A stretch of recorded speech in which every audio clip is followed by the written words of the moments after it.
Preseason reveals surprises and roster decisions.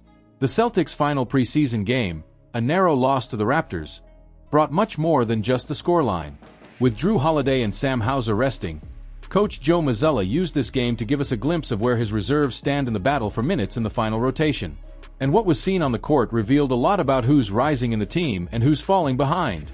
Based not only on Tuesday's game but on the entire preseason, let's take a closer look at the players competing for spots and what we can expect from them as the season opener approaches. Jordan Walsh, the big surprise. If there was anyone who shocked everyone this preseason, it was the 20-year-old Jordan Walsh. He ranked 6th in minutes played, averaging 20.8 per game, and most impressively, many of those minutes came alongside the main rotation players. Walsh showed hustle, tactical intelligence, and did the dirty work, offensive rebounds, help defense, that is boosting his name on the reserve list. On Tuesday, when Mazzulla tightened the rotation in the first 3 quarters, Walsh was the only wing to come off the bench. He may not see as much court time when the team is fully healthy, but with this solid performance, he will certainly be the first wild card in the coach's deck. Is a star emerging in the team's depth? Jaden Springer. The rapid fall. Springer's case is a classic example of started strong but faded. After a promising performance in the Abu Dhabi games, he quickly lost ground. Back in Boston, it was Lonnie Walker who took the minutes that used to belong to Springer. On Saturday, Springer didn't even enter the game, and on Sunday, after an early mistake, he was immediately pulled out, only returning late in the second half. The Celtics even tried using Springer as a point guard, but the results were far from encouraging. His offensive decisions also left much to be desired, and as he is on a contract year, not making the most of his opportunities in recent weeks could cost him. With his salary and the associated tax penalties, it wouldn't be surprising to hear Springer's name in trade rumors throughout the year. Baylor Shireman. A rough start. Baylor Shireman's shooting struggles, seen in Summer League, continued into this preseason. He hit just 16.7% of his shots overall, with nearly 70% of his attempts coming from long range, at a dismal 17.6% success rate. Additionally, even in the paint, Shireman struggled to find his rhythm. It's true that 5 games aren't enough to draw definitive conclusions, but with these numbers, it's hard to imagine him being a significant part of Mazzulla's rotations. At just 24 years old, it seems more likely he will spend more time in Maine than with the Celtics' main squad this season. Lonnie Walker. The intriguing financial situation.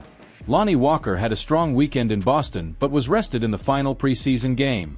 The veteran has shown he can contribute, but here's where a delicate issue comes into play: money. Keeping Walker on the 15-man roster on opening night would cost the Celtics nearly $10 million in salaries and penalties. This raises the question, is he worth that price? If the team thinks they can hide him in the G League for a while, that might be the best financial solution. The big question is whether other NBA teams will try to snag Walker during that time. The outcome of this story has a deadline. The Celtics need to make a decision by Saturday. Will Boston risk losing a player with so much potential?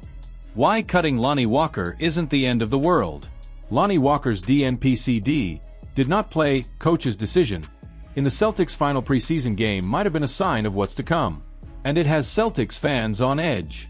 Walker, who started off slow, quickly gained a loyal fan base with his solid performances in the limited time he had. The pressure from the fans for his temporary preseason contract to become something more permanent has only grown. But will that really happen? That's the big question looming. After all, keeping Walker on the roster isn't as simple as it seems. If the Celtics decide to keep him, they'll have to deal with a massive luxury tax burden unless they make other financial moves. And the easiest solution? Waive Walker and assign him to the G League team in Maine. But even if that happens, take a breath. Cutting Walker isn't the end of the world, and it has nothing to do with his talent on the court. The truth is, the Celtics bench will function just fine with or without him, and they showed that clearly during the preseason game against the Raptors. Want proof? Let's revisit the second quarter of that game. Boston started the period down 46-27. The offensive lineup included Jason Tatum, Peyton Pritchard, Jordan Walsh, Xavier Tillman, and Luke Kornet. What happened next was nothing short of incredible. With that lineup, the Celtics not only tied the game but brought the score to an impressive 46-46 by 7:50 in the second quarter, all during a 19-point scoring run. Of course, Tatum was the driving force, but you can't ignore the role his teammates played alongside him. This run not only highlighted Tatum's power but also proved that the Celtics bench is more than capable of complementing the star. And this formula, combining Tatum with a bench unit, isn't new. It's a model that has worked for a long time and will continue to be effective. What does this mean for Walker? Simple. The Celtics don't need Walker. He could further strengthen the team, but the truth is, the roster is already incredibly strong. If they decide to keep him, great. But if not, no one will be surprised. Now, let's be clear. This doesn't undermine Walker's talent. He is a valuable piece, but not a necessity. Cutting Walker wouldn't change the fact that the Celtics are the reigning champions and, once again, favorites to lift the trophy this season. So, no one should root against Walker, but no one should be devastated if he doesn't make the final roster either. The reality is, the team is more than ready for what lies ahead, with or without him. What do you think? Will Lonnie Walker get his chance, or will the Celtics move forward without him? Luke Kornet reveals his free agency secrets. Can you imagine almost losing the Luke Kornet experience? Well, Kornet's 5th season with the Celtics was a close call. In a candid conversation, he revealed details about his journey through free agency, where several teams tried to lure him away from Boston. What did he say? In free agency, you end up hearing what other teams have to say. And believe it or not, he had the chance to secure a good deal with another franchise, but he chose to stay with the Celtics on a 1-year minimum contract. As the Celtics navigate a preseason filled with uncertainties, Kornet has been starting games instead of Porziņģis, who's still recovering, and Al Horford, who's being rested. What does this mean? Well, head coach Joe Mazzulla hasn't ruled out the possibility of Kornet being a starter in the regular season. And his performance? Nothing short of impressive, averaging 9.0 points, 6.5 rebounds, and 1.8 assists per game, with an outstanding 73.9% shooting percentage. Boston's unexpected hero? What makes Kornet so essential to this roster? He's not the kind of player who immediately grabs attention.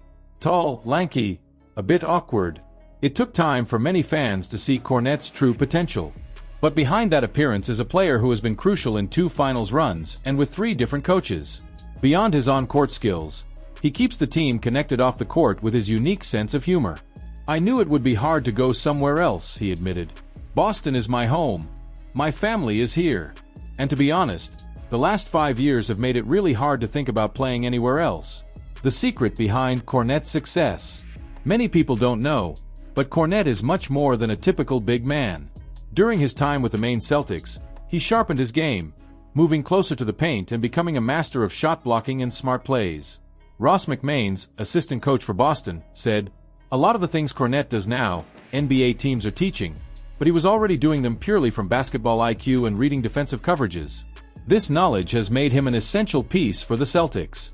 During the 22-23 season, even with big names sidelined due to injuries, Kornet shined.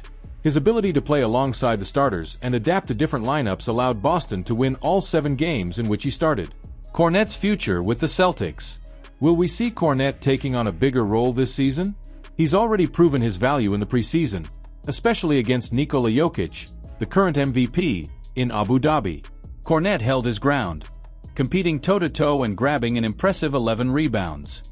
He knows the road ahead won't be easy, but Kornet remains humble. I think we showed that last year. We have a winning mentality, regardless of who's available.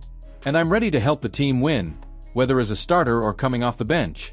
Luke Kornet may not be the most glamorous name on the Celtics roster, but he's undoubtedly a crucial part of the machine that keeps this team strong. While fans wonder if he'll be a starter in the upcoming season, one thing is for sure: Kornet will do whatever it takes to help the team win, no matter what role he plays. Hey Celtics fanatics! What do you think of this news? Leave your opinion in the comments, as it's highly valued.